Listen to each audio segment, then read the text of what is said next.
I learned a valuable lesson. A fool with a tool is still a fool. A significant number of those customers were still not getting the value that they hoped or expected from using the tools. Welcome to Process Pioneers, the show that takes a deep dive into the minds of decision makers, key influencers, and process experts who are pioneering the world of everything process. Welcome to the next episode of Process Pioneers. My name is Daniel Rayner. I'm the host of Process Pioneers. And in each of these episodes, I have the absolute privilege of sitting down with people that are very much entwined into the process world in whatever shape, form, way, or capacity. It's very interesting conversations we've been having for the last 140 or so episodes. And today, in today's conversation, it's no different. It's going to be a very exciting conversation with Mark McGregor. Now, Mark is a strategy advisor to many leading process technology organizations. So very much working with technology, but also very much working with, what do organizations need in terms of their technology? What's going to help them continue to deliver value with this business process management approach? Mark is also the author of 4 key books that focus on this topic, including People-Centric Process Management, Winning with Enterprise Process Management, Thrive, How to Succeed in the Age of the Customer, and then In Search of BPM Excellence. So if you are in this realm as well, and I know a lot of you have been listening to this podcast for a while now, and you want further resources, I'd encourage you, look up Mark on LinkedIn. He'll have links to his website and then onto his books as well. I'd recommend that you check them out. But without further ado, let's jump into today's conversation. Mark, thanks for joining me.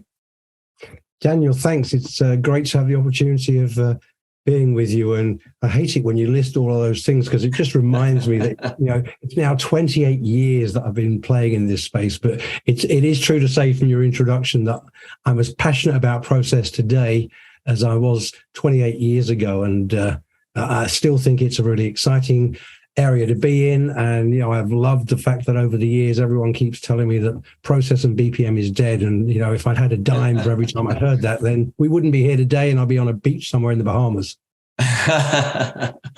That's amazing. So how do you get from journeying for 28 years, having 4 of these books that are focusing on this topic? There's obviously a lot that you've packed in there from your different lessons and experience, but take us on a bit of a journey. How did you get started with BPM way back then? And let us know on how did you end up where you are today? Sure. So no surprise that given your introduction, I started off with a technology vendor, which the older listeners will remember. Younger people will never have heard of it, but it was an outfit called Popkin Software, going back in the early 90s and the mid 90s. And so I had the joy of setting up their non-US operations for them and was VP Worldwide Marketing. And that's when we introduced a product then called SABPR. So we were right in the early days of the BPR movement from a technology and product perspective, using things like IDEF and the such like. So predating those things called BPMN. And in fact, in the case of BPMN, I pride myself that I watch everyone talking about the history of how it evolved, but, people miss it, because the reality of how BPMN arrived. So for those people that were around in the 90s, they'll know that Rational did an incredible job of pushing UML, putting it into the OMG, becomes a standard. Rational becomes the de facto tool for UML. Right, okay. So going back to the late 90s, once upon a time in a bar in London, because all the best ideas come over a drink, were a whole bunch of us around the bar, but 2 people in particular spring out. A guy called George Keeling, who was the CTO of Casewise at the time out of the UK, and a guy that used to work for me, a guy called Martin Owen, who's now the CEO of Quark Software. And basically, we were sitting there saying, if we could do a business process, what Rational did for object-oriented, then we'd be really somewhere. So how could we do it? And so as we were all talking around, we decided that actually we were the only two vendors that supported CSC's Catalyst methodology, which was one of the early BPM, BPR methodologies of its kind.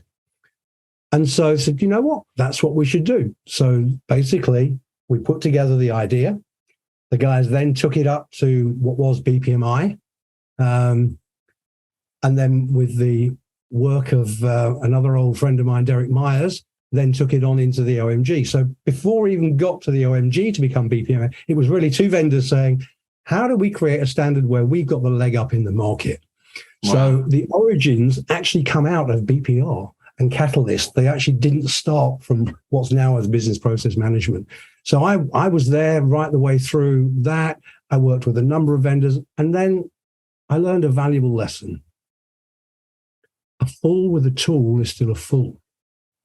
And what I realized was, whether I was working for people like Popkin, or whether I was marketing for Mega or for Proforma or any of those vendors at the time, a significant number of those customers were still not getting the value that they hoped or expected from using the tools.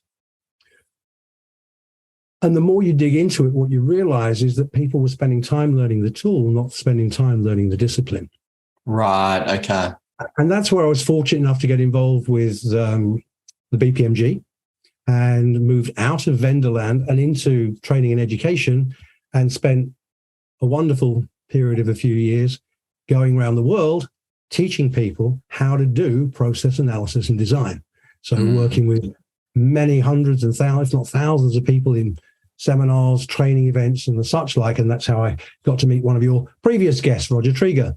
That's how he and I first met, in delivering that kind of training. So Roger obviously built a great business in staying in that space, and good luck to him. I admire the work he's done. But that's how we got started, is recognizing that. So for me, it was very much mixing that. So then when I went back into vendor land for a little while, it was, well, how do you take those lessons and blend the messaging from a vendor point of view to actually talk not about the speeds and feeds, as the Americans would say, but to talk about how to get value and how to solve real problems, and how to get to that quickly, and changing the mindset of how, hopefully, how some of the vendors marketed. Some of it succeeded, some of it didn't. Jumped in, spent time as an analyst working for Neil Ward-Dutton, who many of your listeners will also know. Well, I worked for Neil at MWD before spending time working at Gartner, because, you know, the other partners, any of the listeners that know will know that I've jumped between BPM and enterprise architecture and worked very much in both spaces for all those years, and don't see them, while seeing them as separate, they're also joined at the same time. So spent time doing that, and then, you know, had a wonderful 3.5 years working with Gero at Signavio pre the SAP deal, where moving into that business transformation space that you're very familiar with in your day job. Yes.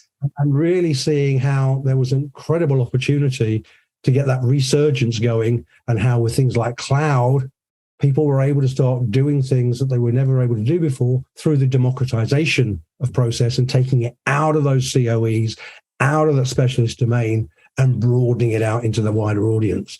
And, you know, that's what I've spent the last few years doing, and hopefully a few more years left. That's amazing. What a journey. What a story. You would have, I guess, encountered or come across many organizations across that time that would be using the various technology and using the different disciplines, whether it's business process management or enterprise architecture. I'm sure you would have come across some organizations that were pioneering, in a sense that they're a few steps ahead of the pack, and then you probably would have worked with people that were falling behind the pack, so to speak, in the sense that they didn't have anything managed in any way, shape, or form.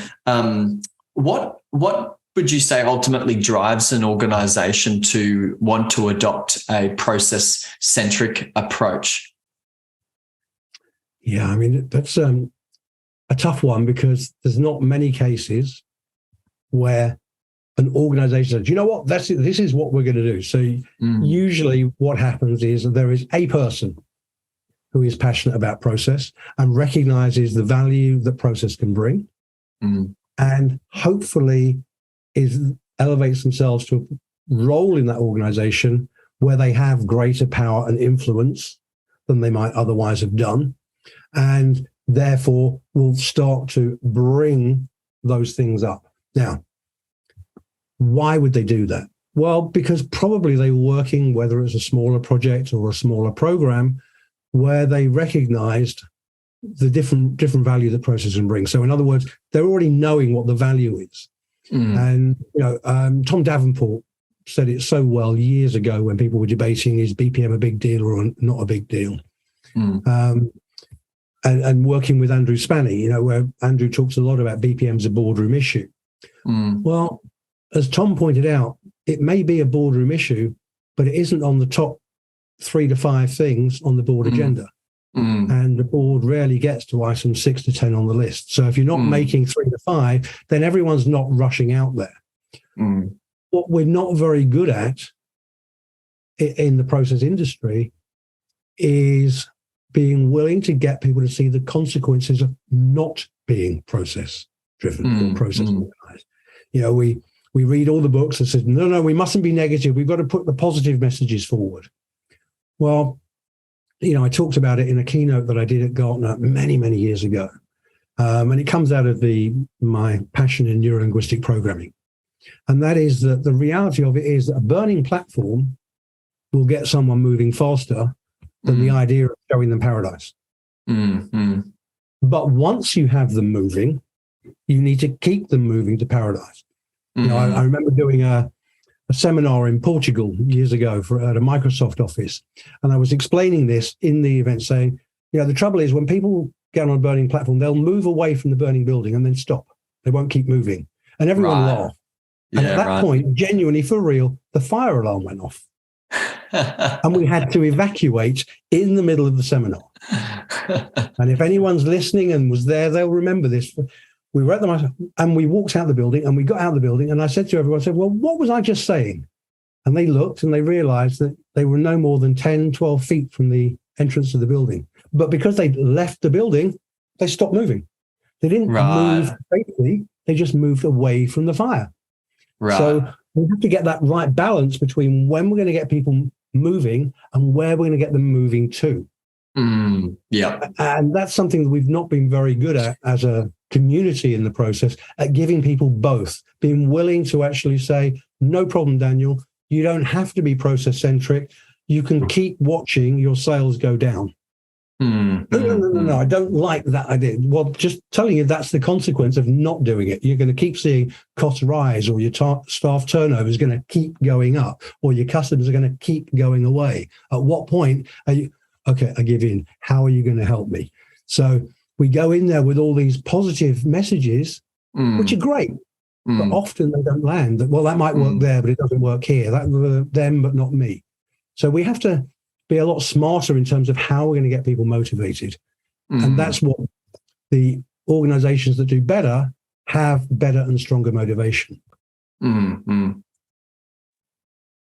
That's great. That's really good. You mentioned there, it generally starts off with a person internally at an organization. And I would say that we have a number of listeners that would resonate with that. They're a person in an organization that in an organization where they haven't adopted a BPM approach per se, but they know that it can bring a lot of value to the work that's being done. It's just the number of people to bring along this journey sometimes can be quite overwhelming. I guess, especially the more senior you get, you're working with people that have competing priorities, that are incredibly busy.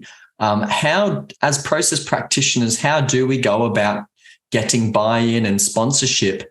From all levels, but I guess particularly the senior leaders. Yeah, there's so many different elements at play there. And I think one of the things that we should say and level set, obviously I'm here in the UK, you're down there in Australia, and we've got listeners that are going to be all over the world, is that the answer to that question is going to be different depending on where you are in the world, right? Because working in your day job, as I know from the companies I work, In certain regions in Europe, it's a gimme that we're going to be documenting processes and that people will follow the documentation. Right. So why are we even having this discussion? Because that's the way that we do things. Okay. In other parts, and particularly the USA, which, John Zachman puts it so well when he says they're the ready, fire, aim society. Okay. And we're talking about BPM fundamentally about analysis, design, and business improvement and continuous performance management. Right. Not documentation, not automation, fundamentally about the performance of the business. And someone says, yeah, no, but I've read about that. Now, how are we going to put in this system? How do we put in the system? And it's system, and it's system requirement thinking. And then we come to the UK and to a certain extent in APAC, from my experience, and you've got people that are all over the place. It's about automation, it's about documentation, it's about performance. I'm all over the place. So where we're going to join them is going to be different in each case, depending on where that motivation. The common factor is that what we're doing is stepping back and saying, actually, nobody wants BPM in the same way that nobody wants a modeling tool. What they have are problems, opportunities, and challenges that, whether it's process modeling, whether it's process documentation, process automation, or process management, can solve. So the first thing is we have to stop trying to promote what we think and what we want, and actually spend a little more time and being willing to see how does what we want to do or what we think the organization should do address the pain points that the organization already knows they have. So, in the ideal world, we've gone up to the board and the board have said, here's my top 3 to 5 issues. And we say, yeah, you say that customer satisfaction is your number 1 priority for next year. Well, you know what? We've got a way of helping you take it from, 70% satisfaction rating to an 80% satisfaction rating, and it's going to cost you $3 million to do. Would you be interested? Now, there are many organizations where someone will say, yeah, you know what? If you can, for $3 million, you can take me. Well, let me tell you what, I don't want to care. Don't tell me what you're going to do. I don't care. Tell me what I need to know.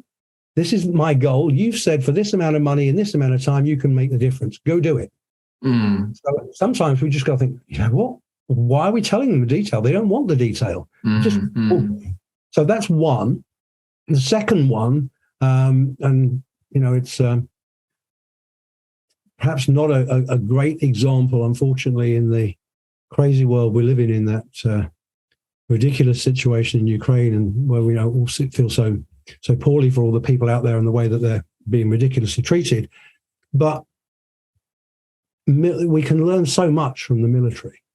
If we look at it that says, gee, old army ran command and control. Still does, just like we say we shouldn't be running an organization. But when we look at special forces, everyone's got an equal voice because the risk is shared. So therefore we ask more people to participate. But also when you look at some of the effectiveness of special forces, they talk about hearts and minds. They don't talk about going in there with guns blazing.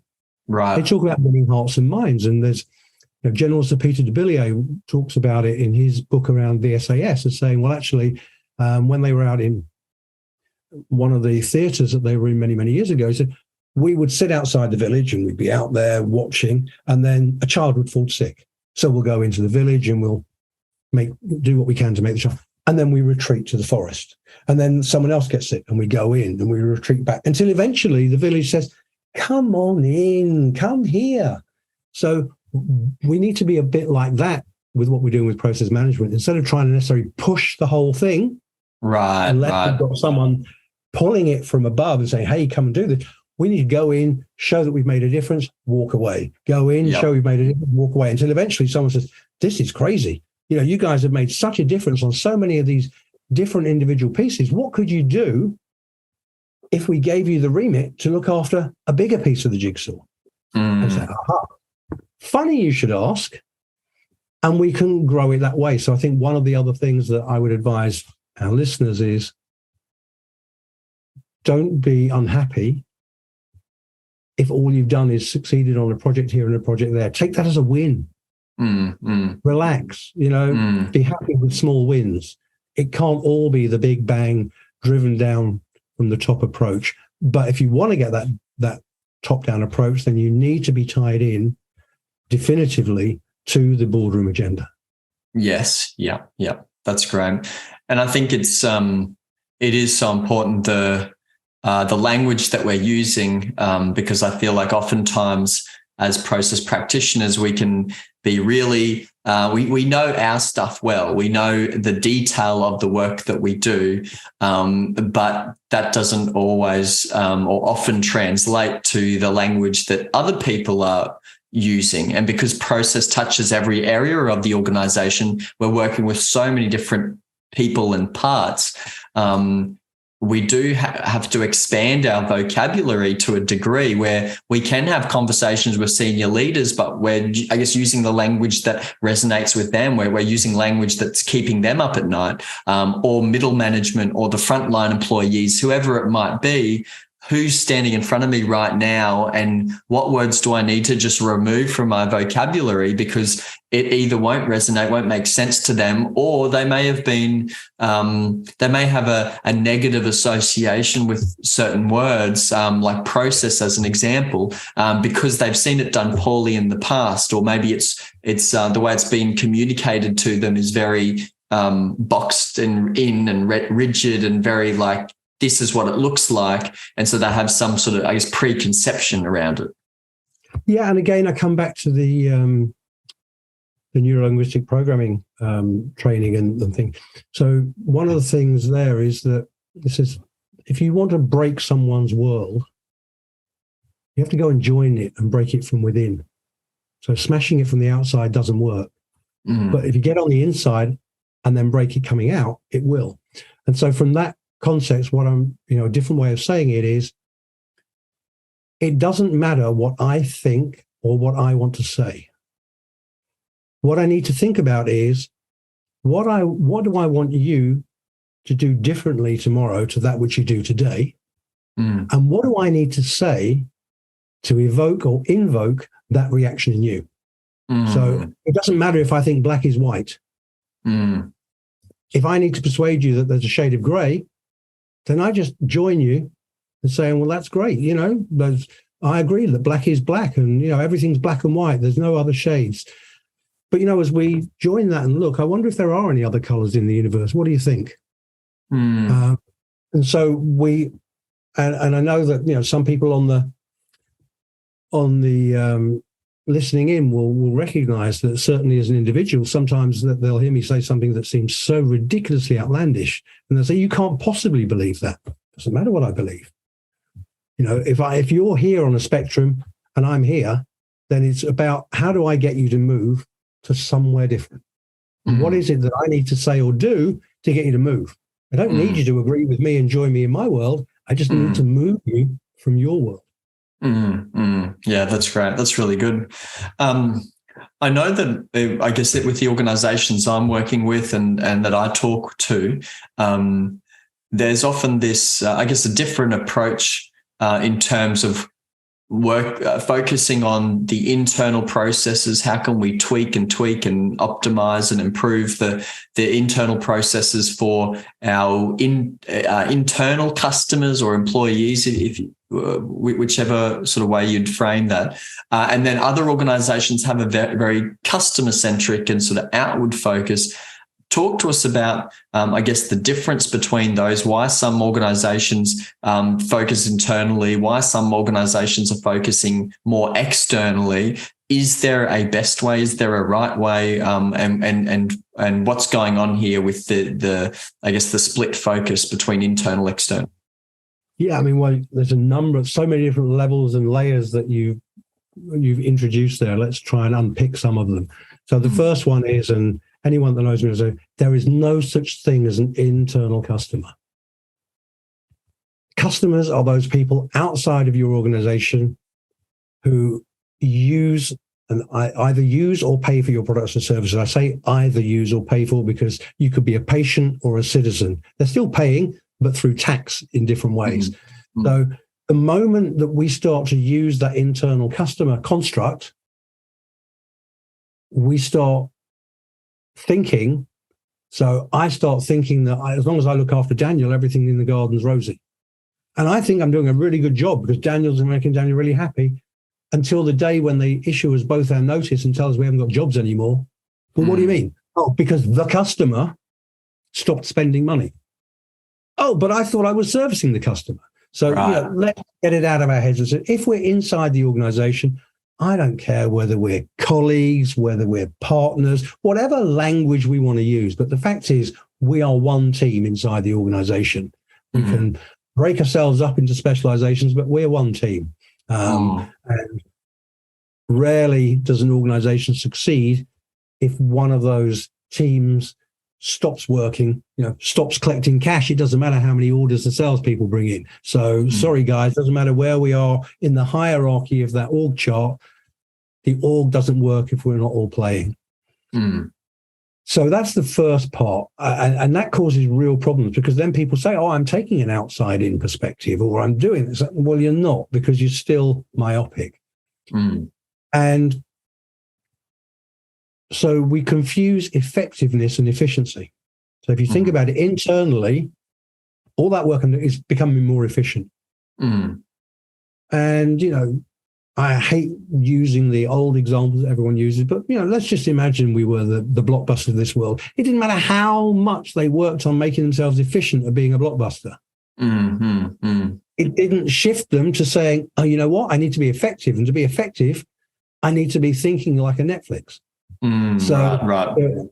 And the same in the books against Amazon. It's like, well, okay, they were so focused on being more and more efficient, and we see it a lot in retail today.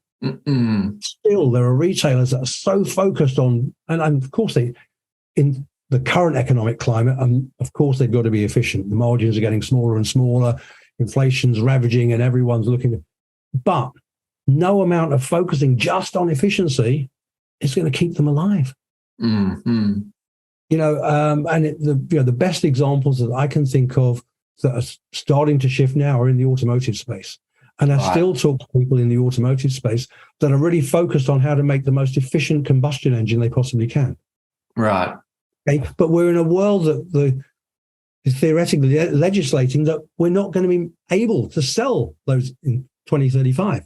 Right. Okay. So why am I doing anything beyond fast fixing that says, gee, how can I produce them more efficiently in the short term to maximize the resource that I can apply elsewhere? That is a worthwhile exercise. But to just keep thinking about how to build the same old thing doesn't work. I mean, think about the electric cars. How many parts do we not have? If we were to look at the assembly list for the electric car versus a traditional vehicle, it's a much shorter list. Only when we start looking outside in and saying, well, actually, if that's what the customers and that's what the market's going to want, now what is it that I need and how do I need to do it? Then we change the perspective, which is why, I'm very much a believer that we need to look from the outside in. Now, we can do an outside in look at process. And it's one of the things that, I've preached and taught for a number of years. But today we've got the opportunity of making use of journeys. And that can be a game changer, not just in terms of how we become effective, but also it completely changes the landscape for efficiency. We can see step changes in efficiency, no longer just a little bit here and a little bit there. We can see actual step changes going on because we can get to completely rethink what is a process when we look at it through the lens of a journey. Yes. Yep. That's great. It reminds me of a conversation I had with Michael Roseman quite a while ago now, but another episode in this series where he's talking about how too many organizations are focusing on the incremental tweaks, the incremental improvements, and very few are spending the time creating the future, because whichever organizations create that new future, that's going to be the future that everyone else has to play in. So if we're not creating the future, someone else is going to create that future, and then we'll have to play by their rules. So I think that's such a significant or such a big point that we should implant into our minds, is that, you know, we need to be aware of the end goal, the why we're doing what we're doing. It is for the customer. You know, as you say, if we get to a point where the customer's not paying us money, then the business is no longer a business, and we fail to achieve what we set out to achieve. And I think, you know, at the end of the day, that is the most important thing, is to be aware of what we're delivering and who, well, most importantly, who are we delivering to? Well, I mean, we talked about, you know, the board level type stuff, and I'm sure that we've got a whole bunch of people that are listening in India. And I had the opportunity of meeting with an amazing CEO in India some years ago, a man called Kishore Biani, who's the CEO and founder of Future Group. And he has a great motto. So he has a great motto, which is retain the values and rewrite the rules. So that's how he thinks about retailing. But I remember being offered an audience to spend some time with him, and going and sitting in his office, and he said, so you're here to talk to me about BPM, huh? You know, this BPM stuff, it really just doesn't cut it. I think, okay, well, I'm in with the CEO of a major company, and this is going to be a tough ride. He said, but next practice, now you're really onto something, because next practice is where the future's at. And really all I was talking about when I espoused the next practice stuff all those years ago was saying, look outside your industry for inspiration. You know, imagine you're a car manufacturer with the reputation of service of McKinsey and the agility at the time of someone like Microsoft, and you were as easy to buy from as Amazon. How would you be perceived as a motor? Wow. You guys are right. So we can look at this concept of best practice, which so many people do. And the idea is good, but look outside. Look outside and bring those things in. And suddenly you become the future of whatever the industry that you're in. So the idea is it's all around. You haven't got to start from scratch, but just look and research elsewhere. You know, just as you talked about us as process people needing to look and read elsewhere, the same is true for every aspect. We need to look outside of, don't look at another car manufacturer, because they're all dealing with the same issues as you are. What is an aircraft? You know, think about it. FedEx, where did FedEx come from? You know, the whole concept of FedEx came from rail. You said, well, hang on a minute. If rail and passengers are using a hub and spoke method, what if I did the same thing for parcels? And so suddenly the whole concept, so it wasn't new, but it was perceived as radical and new, completely fresh thinking. We're just borrowing from outside. Yes. And I guess so many people do struggle to think outside the box, that it does come across as radically new and different, because I guess, you know, it's never been done that way before. We've only ever done it this way. And I feel like that's a mindset that a lot of employees have when it comes to optimizing or improving or radically changing the work that's being done. It's, you know, for them, there can be a bit of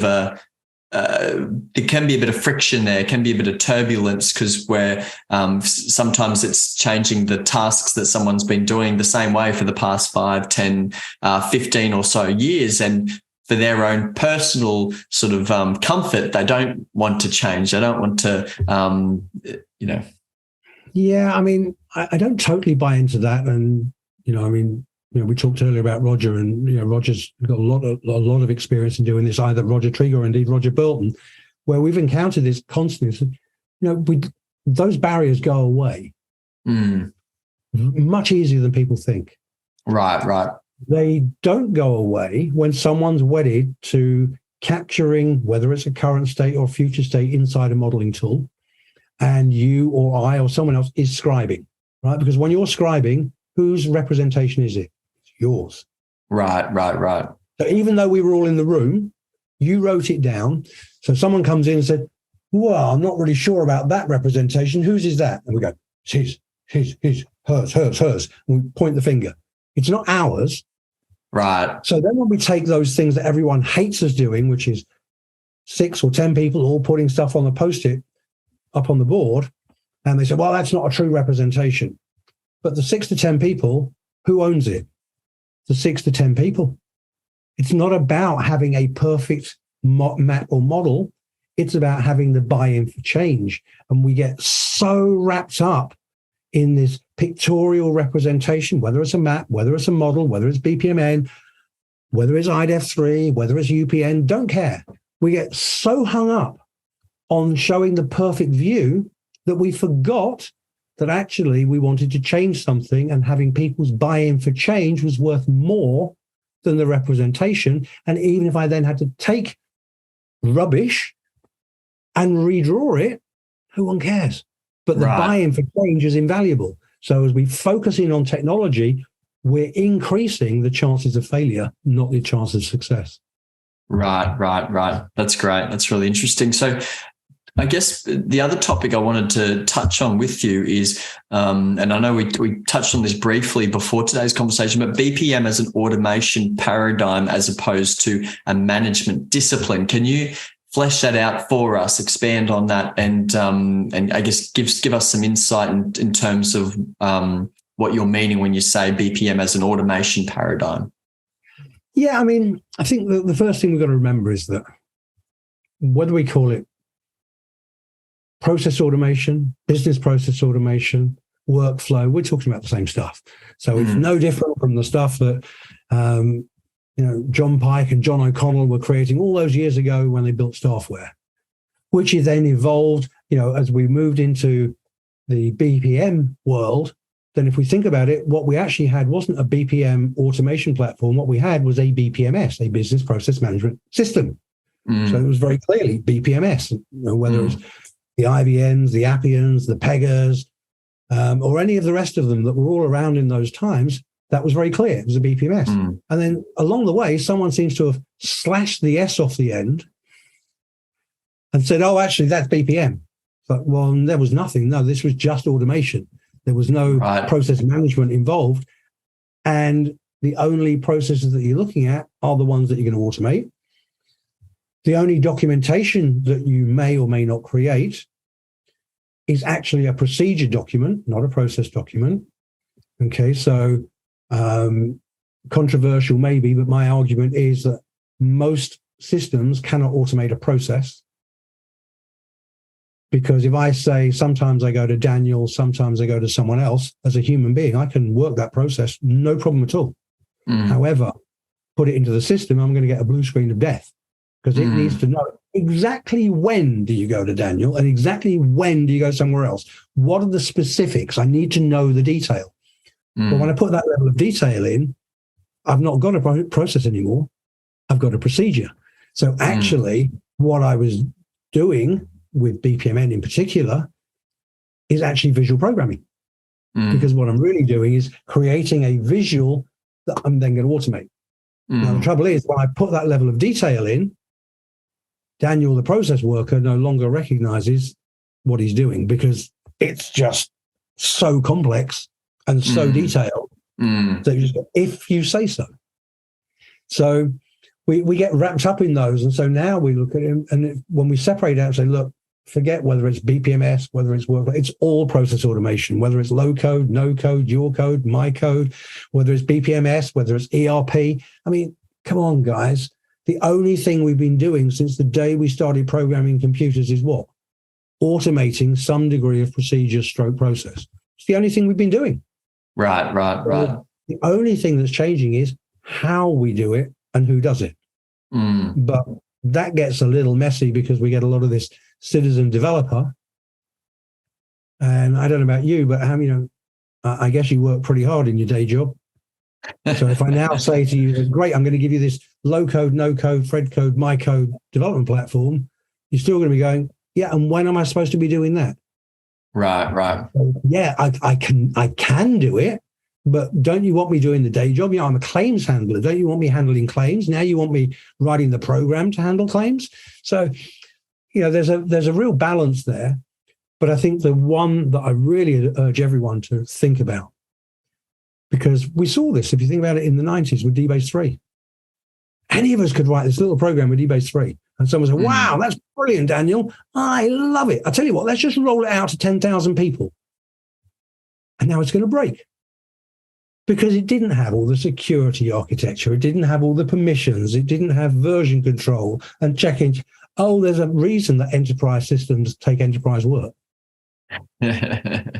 But nonetheless, just like we were as children, we could take Play-Doh or clay and create a model that says, well, this is the kind of thing that we want, which we could then give to someone that says, aha. So if I gave you back a secure, scalable version of that, you'd be happy, would you? Yes, please. So maybe we should think about these kind of things more in terms of their prototyping and personal productivity rather than replacing what's gone before. Yeah, but it's also it's there's a place for RPA, there's a place for low code, there's a place for workflow, and there's still a place for ERP and big type systems. So it's not an either or. How do we mix them together? Now, the funny thing is that when we step back into our world of process, when we look at that true process, how many different technologies are actually deployed in the same process? Because actually, some of it is human to human. Oh, maybe we can do low code, no code.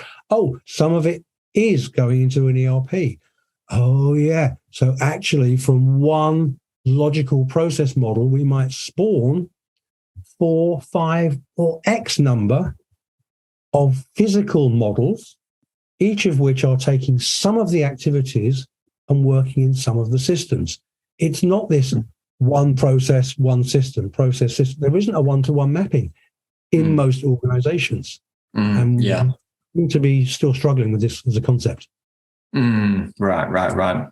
And now looking to the future and I guess the trends that you're noticing, and as we touched on earlier, different organizations are at different stages of their process maturity journey. Some are diving into these technologies like RPA and process mining and things like that. Other organizations still don't have any sort of approach that they're working on. That, when you say process to them, it's like, oh, we don't do processes in this organization.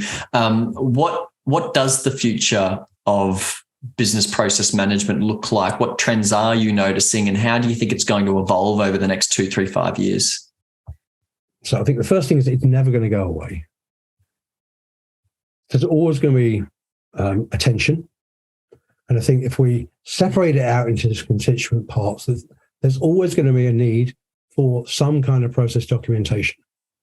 I'm not saying every organization is going to want it, but you kind of struggle to get an ISO 9000 certification if you haven't documented the processes and if you don't have a governance process around reviewing and managing them. So there's a need. Okay. That same organization somewhere else will have someone whose focus is around process automation. Right. And they're going to need to be doing that. Now, whether they automate the same process, who knows? So all of the pieces, whether it's process discovery, whether it's process performance, whether it's are all still going to be going on in pockets in an organization. And there will be a few, and it still will be a few, whether we like it or not, smarter organizations that recognize a very old slide that I used in 2000, 2001, and it's still as important or relevant today. And I use it in management presentations that says, look, Mark, I don't have time for process. I'm too busy putting in a CRM. I'm too busy putting in an ERP. I'm too busy doing ISO 9000. I'm too busy doing RPA. I'm too busy. And I've got a slide that said, well, hang on a minute. They're all process problems. Question that I have is, how long are you going to keep paying for 6, 8, or 10 versions of the same process, as opposed to saying, you know what, I've got this, never mind the high level, I've got this order to cash process that needs to be under quality control. It needs to be compliant. It needs parts of it automating in these systems, but it's the same process. And how much cheaper would it be for you to just simply maintain that one process that everyone knows, everyone understands, that's suitably automated, suitably controlled, and broadly shared? We'll never get there. Yeah, we'll never get there. Yeah. I'd love to, but we'll never get there. Yeah, okay. So the key thing about the future is if we were having this conversation in 10 years' time, we might not be talking about RPA, low code, no code. There'll be some other words of fashion. Maybe it'll be to do with AI and ML and whatever other buzzwords. But we will still be having the same discussions of why do some companies get it and some don't? And we'll have a different list of our, blockbusters and Netflix and et cetera, et cetera. We'll just have a different list who are newer and fresher, but it'll be the same thing going on and on and on. True. Hopefully, more people will be getting it, but I suspect that we'll be having similar conversations. Yes, right. And I know that over the 28 years that you've been in this BPM space, you've obviously played many different roles and worked with many different organizations. What's 2023 looking like for Mark McGregor? Well, 2023 is going to be a really exciting year because some people may have seen the news on LinkedIn, others may not, but I've been pretty active in the process mining space over the last few years. And, whilst I believe that mining and modeling really need to go together, but I've been a real fan of what mining can bring. And I've been a real fan of one particular vendor from your part of the world. So one of the few vendors that I think really can stand out as a standalone process mining vendor, which is Apromore. So I'm really pleased to share that I'm going to be, I am, in fact, by the time this broadcast has come out, that I've actually joined the team at Apromore. I'm going to be working with Marcello and Marlon and Tam and co. So working with the sales, product and marketing teams and the customers and prospects to help them to take Apromore to the next level. Wow. That's amazing. That's so exciting. It's obviously, it's already making a lot of headlines and articles and news. It's coming out weekly or monthly about different things that the team at Apromore are doing. So they're definitely pioneering in this space. And, I've known the team there probably for the past 2 years from when it was, much smaller and they were just finding their feet, and they didn't even have a proper sort of sales team even established back then. But, I think that the growth that we're going to see there is just going to be exponential. Yeah, the guys had an incredible 2022. The level of growth is a level of growth which most process mining vendors dream of seeing. So that's pretty amazing. And then, of course, with the news coming at the end of the year with the additional investment, and particularly from Salesforce. What a great thumbs up when someone like Salesforce bets with their own money, never mind with somebody else's.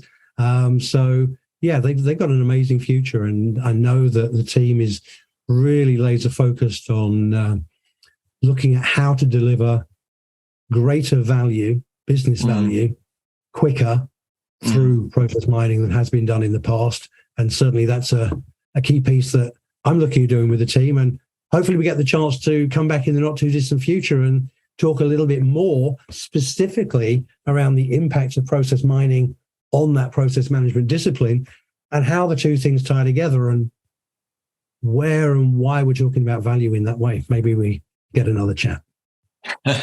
Absolutely, that would be fantastic. Thanks for sharing that, and most of the listeners probably would be aware of this news by now. That's very exciting, and that sounds like a very exciting 2023 and 2023, and we're going to have a lot to do with each other, so that's going to be very exciting there. But Mark, I just want to thank you for sitting down with me today. I've been taking a lot of notes and I've been gleaning a lot from this conversation, and there's been many points here where I'm thinking this person needs to hear this and this person needs to hear this. So I've already got a list of people I'm desperate to send this episode off to so that they can glean from your knowledge as well. But I just want to thank you again. It's been an absolute pleasure. We'll looking forward to our next episode, which we'll have to tee up sometime in the near future. Well, Daniel, thanks again. It's an absolute pleasure chatting with you. Pleasure sharing with everyone.